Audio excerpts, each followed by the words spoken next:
There are three things that we ask the consumer on the initial call. Number one, do you have a home to sell? Number two, are you in contract with or committed to an agent? And number three, are you looking to buy or looking to rent? If they say they have a home to sell, we just take that information down and we put it in agent tools so you know about it. You should always also ask them that, by the way.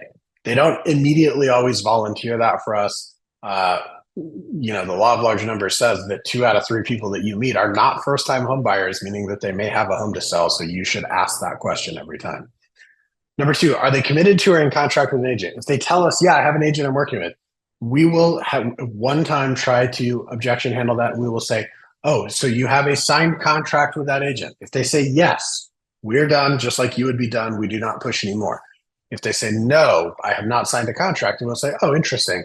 At Movoto, we have a network of the top 1% of local agents all over the United States. These are the best of the best. They're carefully vetted. These agents, blah, blah, blah, blah, blah, pitch, pitch, pitch.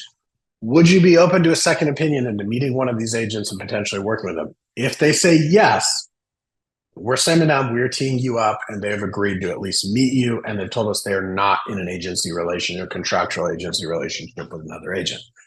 Number three, are they looking to buy or are they looking to rent? If they say they're looking to rent, we do not send them. We encourage them to contact the listing agent. If they're looking to buy, we send them to you. That's the three. Here's what happens next, right? So the person fills out a lead form, right? We get the information, we call them, and then we introduce them. We try to introduce as many live as we can. Ultimately, it takes 2 to tango. We need you to answer, be quick, pick up the phone, and do all that. Whether we send them live or as a follow-up later, the concierge is always going to be there to help nurture that relationship along. Okay. So you will get a text. It'll look like this. You have a live consumer. You tap it, and then you're going to see all this information. Now, if it is one of these where it's like a touring request or something else, you'll see it'll say consumer request, and then it'll say what it is. What I want to make you aware of is we have engaged in a trade relationship with a couple of the other portals. Realtor.com has some consumers in areas where we don't have where we have great coverage, and we have some consumers in areas where they have great coverage. And so we're doing some exchange. So we don't want you to be confused. If you get a lead from us at Movoto and it says it's from Realtor.com, that is not a mistake. That is because Realtor.com sent it to us to use our fulfillment network, and it can come to you. So if you see one of those, you'll know what's up. You'll still get all the property activity and everything else. If it is off of Movoto, just taking a look. Okay, cool. If it's off of Movoto, it may say schedule a tour, then it'll have the tour time. They say request info, message agent, cash offer, whatever. It'll all be in that same spot there. Okay, that check out. Everybody tracking? Rock and roll. 5, there are 5 things that the top agents do on that initial phone call. Number 1, they answer the call with enthusiasm, with a smile, and they use the word local. Hey, my name is Jeremy Taylor. I'm a local real estate agent here with Movoto. Number 2, they go straight for the appointment. I see you inquired on 123 TBD Street. When tomorrow at 2 o'clock would you like to go see that house? Number 3, they set a hard appointment, meaning not I will call you next week and then we'll go see it sometime during the weekend. No, we will go see it on the 9th at 3 p.m. at 123 Main Street, like a hard appointment, an actual appointment. Number 4, you get the info on the switch properties. Tell me what drew your attention to this house? What did you like about this house? Because what I'd love to do is find 1 or 2 others, especially even one maybe that hasn't hit the MLS yet, that we could take a look at after we look at that other property. And number 5, you always close the call with, here's what's going to happen next. The top agents do that. They say, hey, so here's what's going to happen next. I have to call the seller, confirm that our appointment Friday the 9th at 3 o'clock is going to work for them. I'm going to go look for 1 or 2 other properties that I can show you. Hopefully I'll find one that's not even on the market yet that's been listed by our team.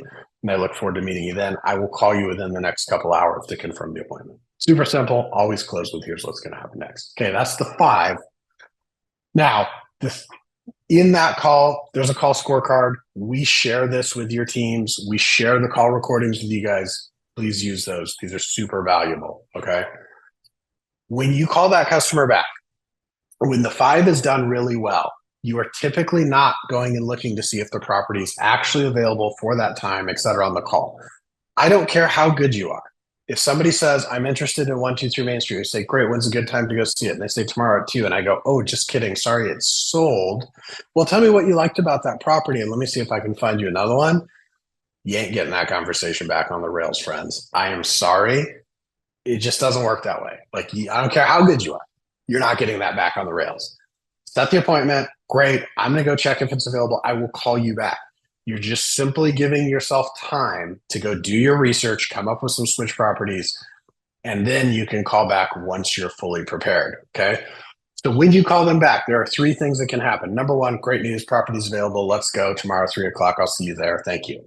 Number 2, property not available, but great news. I found this other property. So the call goes like this.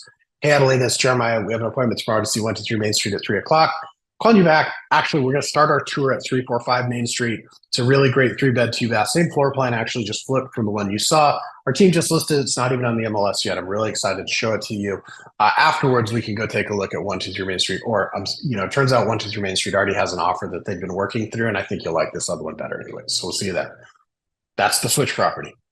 Third potential outcome, if you can't find them another property to switch to, is we're going to try to set a buyer consult.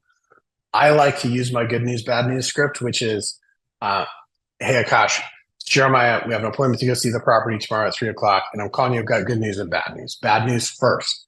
The property that you wanted to see, it's no longer available. It's sold. It actually had 46 offers, sold for $200,000 over ask price, whatever's going on.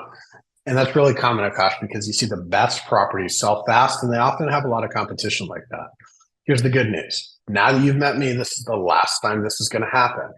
I've been selling homes here in Arizona for 23 years. We've sold over 2,500 homes. I have over 19,000 people in my database that I can go to. What I need to do is I need to sit down with you and understand what you're looking for so that I can go to work and find you that property before it hits the MLS, before it hits the portals, before it has all the competition, so that I can give you an opportunity to decide if you want to make that your house before it turns into a frenzy. So let's do this. I found a Starbucks, a block from where we're going to already meet tomorrow at 3:00. Let's keep the appointment. I'll buy you a cup of coffee. You help me understand what you're looking for, and I'm going to go make it happen to find that property before it comes on the market for you. That sound good? That's it. Super simple. That's my good news, bad news. It is recorded. It's in the script library. One of you has a better script than that, I promise you. But make it your own. Play with it. Practice it. That's the 353.